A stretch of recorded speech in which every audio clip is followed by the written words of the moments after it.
In today's video, I'm going to show you how to edit pictures in Google Docs. Whether you're preparing a school project, polishing a professional document, or you simply want to make your images look cleaner and more customized, this simple step-by-step guide will walk you through everything you need to know. First, open your Google Docs document and go to the Insert tab at the top. Once you're there, look for the option labeled Image. Click on it and choose how you want to upload your photo from your computer, Google Drive, or even directly from the web. Make sure to follow along carefully so you don't miss any details. Next, click on your uploaded image. You'll see several options appear, including image options on the right side. This menu is where all the magic happens. Here you can adjust the size and rotation of your image to fit your document perfectly.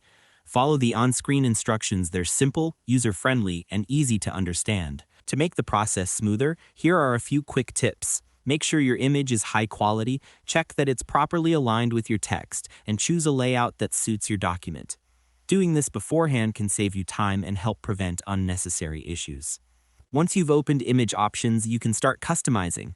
You'll find tools to change the color of your picture from brightness and contrast to tinting the entire image. You can even apply filters such as grayscale or duotone to match your document's theme.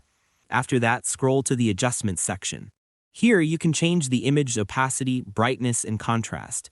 These controls help you blend the picture more naturally with the rest of the page or highlight important details. It's also a good idea to add alt text, which means describing the picture or giving it a title. This improves accessibility and helps readers understand the image context, especially useful for shared documents. And that's all there is to it. By following these simple steps, you'll be able to edit pictures in Google Docs easily and efficiently. Thanks for watching, and I hope you found this tutorial helpful.